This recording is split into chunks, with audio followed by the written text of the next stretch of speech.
having to do with the environment. The frogs vanished, then people got sick.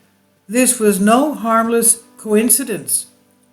Since the global pandemic began in 2020, the world has become ever more aware that the health of our species is closely intertwined with other animals.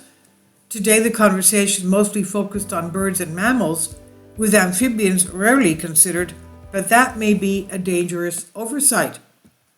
A newly published study on frogs and malaria illustrates how intimately human health may be impacted by these lovable, if somewhat slimy creatures. In the 1980s, ecologists in Costa Rica and Panama began to notice a quiet and dramatic decline in amphibian numbers. Frogs and salamanders in this part of the world were falling prey to a virulent fungal pathogen, Batrachochytrium dendrobatitis, and they were doing so at such a rapid rate that researchers at the time feared a wave of local extinctions. Some scientists now argue this pathogen, called BD for short, has caused, quote, the greatest recorded loss of biodiversity attributable to a disease, end quote, ever, being responsible for significant declines in at least 501 amphibian species, including 90 extinctions from Asia to South America. That's obviously a massive claim, but amphibians are now considered among the most threatened group of animals on Earth, and the worldwide spread of this fungus and others like it are at least partly to blame. Frogs and salamanders directly influence mosquito population sizes because mosquitoes are a key source of food for them, which means the numbers of amphibians could ultimately influence the vectors, living organisms that can transmit infectious pathogens that spread deadly human diseases.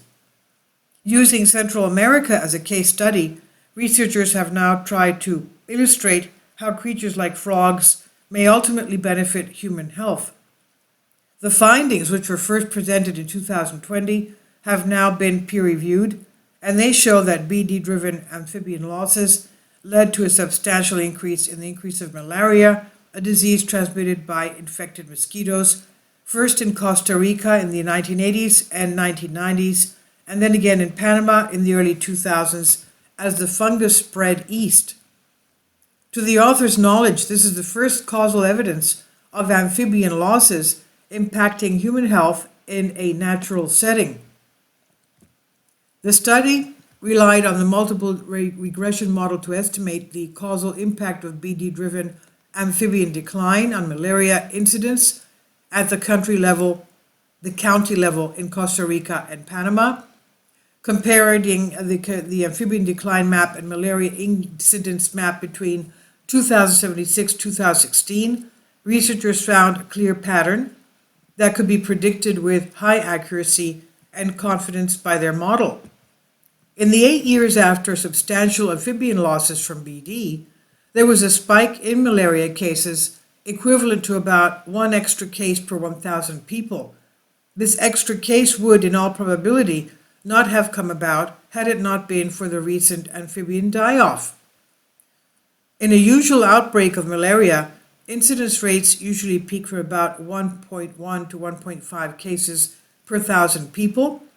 This means a loss of amphibians in Central America could have possibly driven a 70 to 90% increase in how many people were getting sick. Quote, the pattern shows a west to east wave spreading from the northwestern border of Costa Rica around 1980 to the Panama Canal region by 2010, end quote, the authors write in their paper. After 8 years, though, the estimated effect is suddenly reduced, and researchers were not sure why. Perhaps the authors suggest an uptick in malaria cases prompts greater use of insecticides, which then lowers cases again in line with this cycle. Future studies on other mosquito-borne diseases like dengue could help support the connection between amphibian loss and a rising threat from mosquito-borne diseases. Researchers were only able to obtain some national data on dengue cases in Panama, not county-level data, but at this lower resolution, the findings also suggest an increase in dengue following amphibian decline. From 2002 to 2007, the increase in dengue cases relative to the previous 8 years was 36%. This previously unidentified impact of biodiversity loss illustrates the often hidden human welfare costs of conservation failures, the authors write.